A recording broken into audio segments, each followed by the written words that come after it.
بسم اللہ الرحمن الرحیم۔ السلام علیکم۔ نور اللہ آپ کی خدمت میں حاضر ہے۔ عمران خان صاحب نے گوجرانوالہ میں پھر وہ بڑا اعلان کر ہی دیا، اور وہ کیا اعلان ہے، وہ کس چیز کی تیاری ہے جو عوام کی تو پوری ہے اور عمران خان صاحب کی نہیں ہے، اور وہ توہین عدالت پر بھی بضد ہیں اور معافی مانگنے سے انہوں نے صاف انکار کر دیا ہے، اور وہ بیگ کہاں جانے کے لیے تیار کر رہے ہیں اپنے، اور ملکی معیشت کو بہتر بنانے کے لیے بھی انہوں نے ایک پلان تیار کر لیا ہے، اور فوج سے وہ سوال بھی پوچھ رہے ہیں اور ترلے منتیں بھی کر رہے ہیں اور وارننگ بھی دے رہے ہیں۔ اور اس کے علاوہ امریکی سفیر سے خفیہ ملاقاتیں ہو رہی ہیں۔ وہ کس کی ہو رہی ہیں؟ اور اسلام آباد ہائی کورٹ نے بڑا ریلیف دے دیا ہے پی ٹی آئی کو۔ تو عمران خان صاحب نے کل ہی وہ تعریف بھی کی ہے نا اسلام آباد ہائی کورٹ کی۔ بہرحال گوجرانوالہ پہنچ گئے تھے کل رات عمران خان صاحب، اور انہوں نے ایک جلسے سے خطاب کیا۔ وہ ابتدائی وہی چیزیں، حقیقی آزادی، غلامی کیا ہے، ہر چیز کی ایک تو نئی سے نئی ٹرمز انہوں نے کرتے ہیں۔ پھر انہوں نے کہا آخری غلامی جو ہے ظلم ہوتا ہے، اب اس سے نجات لینی ہے انہوں نے۔ وہ ظلم پتہ نہیں کہاں ہے، کیا ہے، لیکن جو اس میں اہم چیز ہے، ان پر جو توہین عدالت کا کیس چل رہا ہے، اس کے لیے انہوں نے صاف انکار کر دیا۔ انہوں نے آج پھر یعنی کل رات جلسے میں پھر اس کی جسٹیفیکیشن دی ہے۔ وہ جو عطر من اللہ صاحب انہیں کہہ رہے تھے نا کہ آپ کا موکل جو ہے جسٹیفائی کر رہے ہیں اپنے عمل کو، وہ جو کرمنل انہوں نے کنٹیمپٹ کیا ہے، انہوں نے جو دھمکیاں دی ہیں اس کو وہ جسٹیفائی کر رہے ہیں، اس کے لیے معافی نہیں مانگ رہے۔ تو آج پھر انہوں نے وہ دہرا دیا۔ انہوں نے کہا میرا چیف آف سٹاف، ایک تو یار یہ نہیں سمجھ آتی ہے چیف آف سٹاف کیا ہوتا ہے۔ آج تک کسی پولیٹیکل لیڈر کا آپ نے چیف آف سٹاف سنا تھا؟ پتہ نہیں کیا ایک وہ جو نا میں کیا کہوں اس کو، ذہنی مسئلہ ہے ان کا شاید، کہ وہ آرمی چیف کی تقرری اور وہ ساری چیزیں ان کے ہاتھ سے چونکہ نکلی ہے، تو انہوں نے کہا کم از کم ایک چیف آف سٹاف تو میرے پاس ہونا چاہیے نا۔ تو وہ انہوں نے چیف آف سٹاف اس کو ڈکلیئر کر دیا۔ مطلب کوئی بندہ بتا دے کہ ان کی جے ڈی کیا ہے، مطلب کیا وہ کام کرتے تھے بطور چیف آف سٹاف، ان کا کیا رول ہوگا یا کیا رول رہا ہے سارا تھرو آؤٹ، کچھ بھی نہیں ہوگا۔ لیکن بارے انہوں نے کہا جی وہ میرے چیف آف سٹاف تھے، اور امریکہ میں اسسٹنٹ پروفیسر تھے، بڑے پڑھے لکھے آدمی تھے۔ جب ان پر تشدد کیا گیا تو مجھے بتائیں میں ریئیکٹ کرتا کہ نہ کرتا؟ تو پبلک نے ظاہر کہا کرتے، تو انہوں نے کہا وہ میرا ریئیکشن تھا۔ بار بار عطر من اللہ صاحب کے لیے انہوں نے پیغام دیا ہے، اسلام آباد ہائی کورٹ کے لیے انہوں نے پیغام دیا ہے کہ یہ جو میں نے کہا ہے، وہ جو میں نے توہین عدالت کی ہے، جو میں نے کرمنل توہین عدالت کی ہے، عدالت نے جو بتایا نا کہ 3 کیٹیگریز ہیں جو تینوں اس پہ لاگو ہوتی ہیں عمران خان صاحب کے کیس پہ۔ ایک تو جوڈیشل کنٹیمپٹ ہے، دوسری انہوں نے کہا سول کنٹیمپٹ ہے، اور تیسری جو ہے کرمنل کنٹیمپٹ ہے۔ تو عمران خان صاحب نے کہا یہ جو کرمنل کنٹیمپٹ ہے نا، یہ میرا ریئیکشن تھا۔ اور ریئیکشن کس چیز کا تھا؟ ان کا یہ دکھاتا ہوں میں آپ کو۔ انہوں نے وہ ویڈیو دکھائی ہے شہباز گل صاحب کی، جس میں مطیع اللہ جان ان سے سوال پوچھتے ہیں کہ آپ پر کوئی جنسی تشدد بھی ہوا تھا؟ تو انہوں نے بتایا کہ ہاں میرے کن اعضاء پر جو ہے وہ الیکٹرک کرنٹ لگا کر وہ کیا گیا۔ لیکن عمران خان صاحب آپ پھر غلط بیانی کر رہے ہیں، آپ پھر لوگوں کو دھوکہ دے رہے ہیں، اور شاید آپ عدالت کو بھی دھوکہ دینے کی کوشش کر رہے ہیں، کیونکہ یہ بیان ان کا آپ کے اس دھمکیوں والے بیان کے بعد کی ویڈیو ہے۔ یہ اس وقت تک ان کا ایسا کوئی بیان نہیں آیا تھا۔ عمران خان صاحب آپ بھول رہے ہیں اس عدالت میں جس میں آپ نے کہا کہ جج صاحبہ کو جب پتہ چل گیا تھا کہ اس پر تشدد ہوا ہے، انہیں نہیں پتہ چلا تھا۔ اس وقت تک شہباز گل صاحب نے ایسا کوئی دعویٰ نہیں کیا تھا کہ ان پر کوئی تشدد ہو رہا ہے، اور یہ والی ویڈیو تو اس کے 5-6 دن بعد کی ویڈیو ہے۔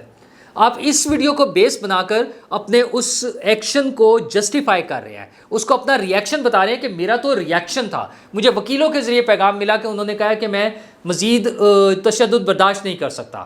تو پھر انہوں نے وہ سوال جو میں نے ابھی بتایا کہ بتائیں اگر میرے چیف آف سٹاف پر تشدد ہو رہا ہے تو میں جواب دوں، میں ریئیکشن دیتا یا نہ دیتا؟ یار پھر آپ وہاں کھڑے ہو کے صاف کہہ دیں نا، آپ کے وکیل کیا جھک مار رہے ہیں؟ حامد خان صاحب کیا بات کر رہے ہیں کہ جناب نہیں ایسی کوئی بات نہیں ہے، میرے موکل کا مطلب یہ نہیں تھا میرا۔ دوسرا انہوں نے ایک اور بھی پیغام دیا عدالت کو، انہوں نے مجھے بولنے نہیں دیا ورنہ میں انہیں سمجھاتا۔ ایک تو انہیں سمجھانے کی بڑی عادت ہے، وہ کبھی امریکہ کو سمجھانے جاتے ہیں، کبھی چائنا کو، اور کبھی پتہ نہیں کس کس کو سمجھا رہے ہوتے ہیں، تو انہیں موقع نہیں ملا کہ وہ عدالت کو سمجھا سکتے ہیں۔ ہمیں امید ہے کہ عدالت میں انہیں اگلی دفعہ موقع ملے گا اور وہ اچھی طرح سمجھائیں گے، پھر ہم دیکھتے ہیں کہ یہ سمجھاتے ہیں عدالت کچھ بتا سکتی ہے۔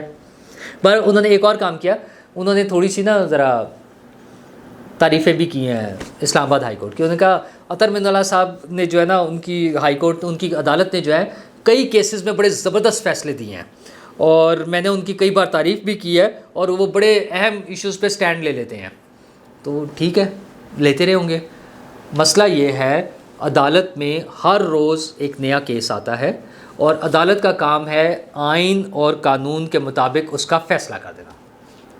اس کیس میں تو ہمیں بڑے عجیب و غریب سے ریمارکس سننے کو مل رہے ہیں نا کہ ان کی بڑی فالوئنگ ہے، ان کے بڑے فالوورز ہیں۔ بھائی سو واٹ، مطلب اگر کسی کے فالوورز ہوں گے تو اس پر قانون لاگو نہیں ہوتا۔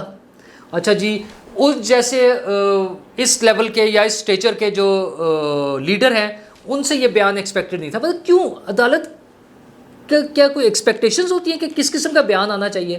ایک ملزم نے اپنی مرضی سے بیان دینا ہے، وہ دے دے گا، انہوں نے دے دیا ہے۔ خیر عدالت نے ان سے نیا بیان بھی لے لیا، اس میں بھی انہوں نے وہی جھک ماری ہے، اور اب وہ بار بار یہ سنا رہے ہیں، کھڑے ہو کے جلسوں میں سنا رہے ہیں۔ انہوں نے کہا جی چھوٹی چوری جو ہوتی ہے نا، بھینس چوری ہوگی اور کچھ، اس سے کوئی فرق نہیں پڑتا، میں چھوٹے موٹے چوروں کے لیے اوپن ہے، وہ سب کچھ چوری کرتے پھرے۔ ہاں جو وزیر کوئی پیسے چوری کر لے تو اس سے ملک تباہ ہوتے ہیں۔ تو عمران خان صاحب آپ کے وزیر ہی تو تھے جنہوں نے چوریاں کی ہیں، وہ ادویات کا سکینڈل، وہ آٹے کا سکینڈل، وہ چینی کا سکینڈل، وہ سارے کہاں گئے؟ کس کو سزا ملی؟ آپ ہمیں جو سناتے ہیں ریاست مدینہ کی ہمیں باتیں کرتے ہیں، ہم نے آپ سے تھوڑا سا زیادہ سنا ہوگا، آپ نے تو 2-3 چیزیں سن لی ہیں نا، کہ وہاں پر جو ہے وہ امیر اور غریب سے ایک جیسا سلوک ہوتا تھا، تو آپ نے کیوں نہیں کیا؟ 3.5 سال آپ کے پاس حکومت رہی ہے، کیا کرتے رہے آپ؟ کچھ بھی نہیں کیا آپ نے۔ تو بہرحال اس کے بعد انہوں نے قوم کو آزادی کا پیغام دیا ہے۔ اس انہوں نے کہا کہ میں نے دیکھا ہے کہ لوگ سب تیار ہیں، وہ کہہ رہے ہیں کہ آپ سب تیاری کریں۔ خان صاحب کا کنفیوژن جو ہوتی ہے نا، پہلے کہتے ہیں آپ سب تیاری کریں، میں کال دوں گا اور پھر آپ نے نکل آنا ہے، اور نکل کر کیا کرنا ہے؟ آپ نے احتجاج کرنا ہے، اگر وہ الیکشن کے بعد جب بھی ہونے ہیں، اگر آزاد انتخابات نہ ہوئے، آزاد کا کیا مطلب؟ شفاف کا کیا مطلب؟ کہ ہم نہ جیتے، تو پھر ہم زبردستی دوبارہ الیکشن کرائیں گے۔ اچھا جی، آپ زبردستی کر کے دیکھ لیں، اگر آپ ہنگامہ آرائی اور دنگا فساد اور انتشار چاہتے ہیں تو کر لیں، آپ کو کون روک سکتا ہے؟ آپ کو کوئی نہیں روک سکتا، آپ نے دیکھ لیا ہوا ہے۔ اچھا، تو انہوں نے کہا کہ جی آپ سب تیاری کریں، میں بس تیاری کر لوں تو پھر میں کال دوں گا، لیکن ساتھ ہی کہہ رہے ہیں کہ میں نے جو 5 مہینے میں دیکھا ہے قوم پوری تیار ہے۔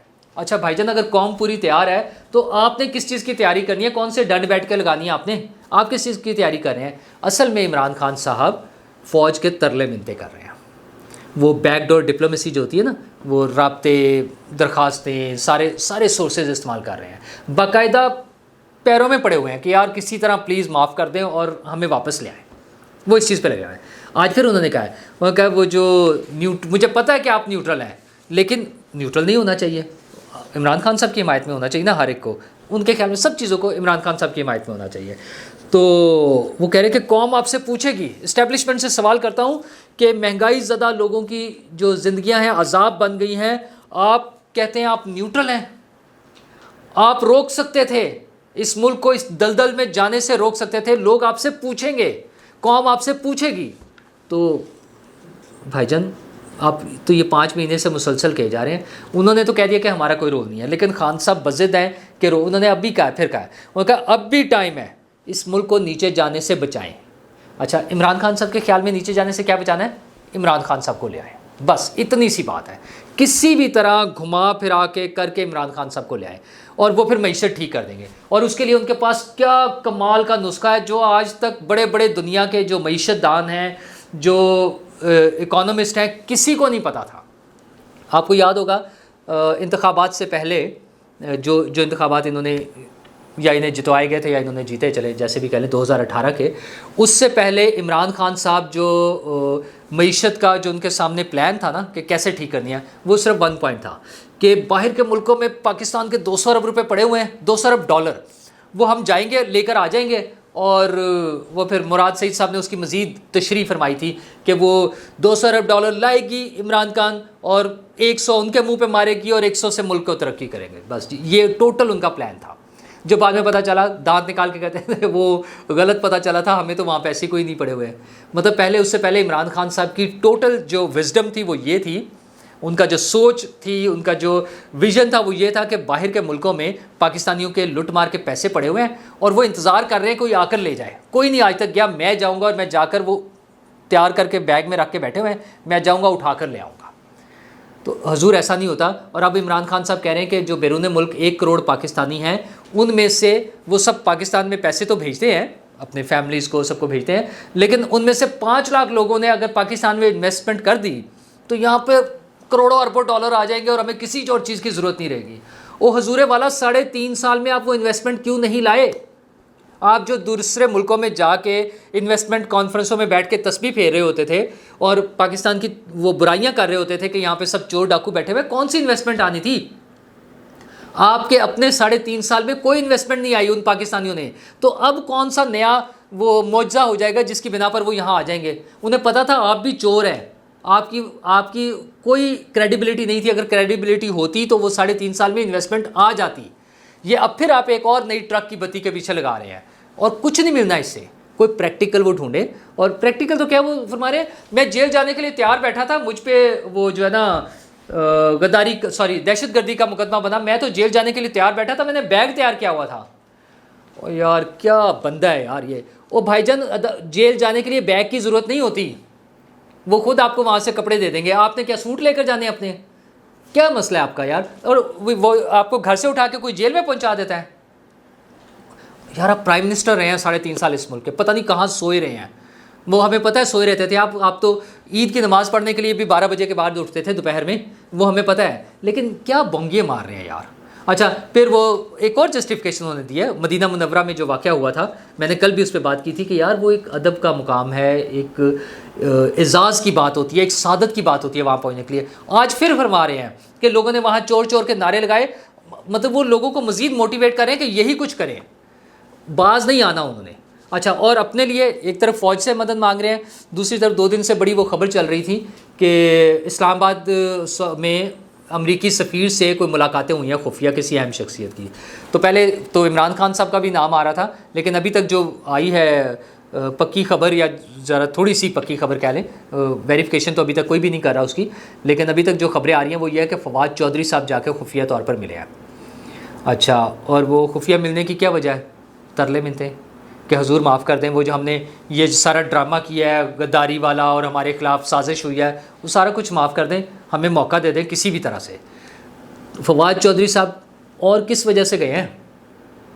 وہ جو ہمیں سناتے ہیں کہ ہم کوئی غلام ہیں اور ہمیں جو کہتے ہیں ایبسولوٹلی ناٹ، تو وہ یہ عمران خان صاحب کے یہ جو معتمد خاص جو ہیں، یہ ان کے جو دوست ہیں، یہ جو ان کی پارٹی کے رکن ہیں، یہ کیا لینے جا رہے ہیں وہاں کون سی وہ بریانی بٹ رہی ہے جو لینے جا رہے ہیں؟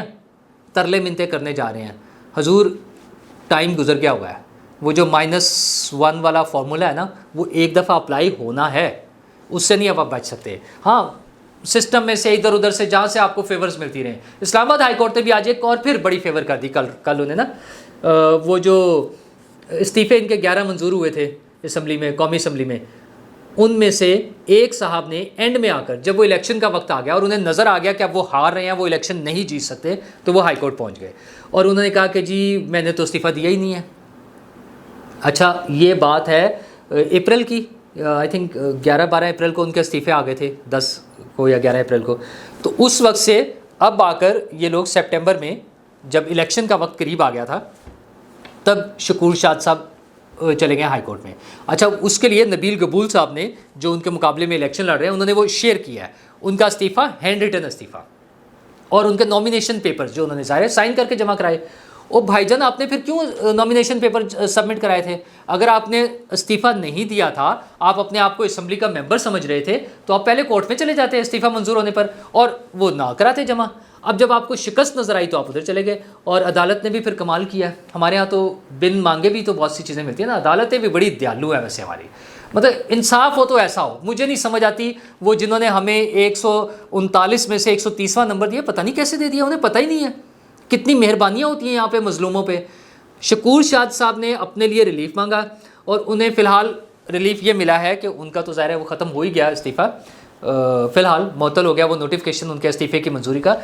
جو ٹوٹل 11 لوگوں کے استعفے منظور ہوئے تھے، راجہ پرویز اشرف صاحب نے اسپیکر قومی اسمبلی نے کیے تھے، وہ سب کے سب کا نوٹیفیکیشن معطل کر دیا اگلی سماعت تک کے لیے. مطلب وہ سب اب اسمبلی کے ممبر ہیں، وہ اسمبلی کے اجلاس میں جا سکتے ہیں کیونکہ شکور شاد صاحب نے ایک درخواست دی تھی. تو یہ ایک اپیرنٹلی ایک بڑا ریلیف ہے عمران خان صاحب کے لیے، ان کی پارٹی کے لیے، کہ وہ جو ان کے استعفے منظور ہو کے اور ان کی بستی ہونے جا رہی تھی الیکشن کی صورت میں، وہ اس سے بچ رہے ہیں. لیکن کب تک بچیں گے؟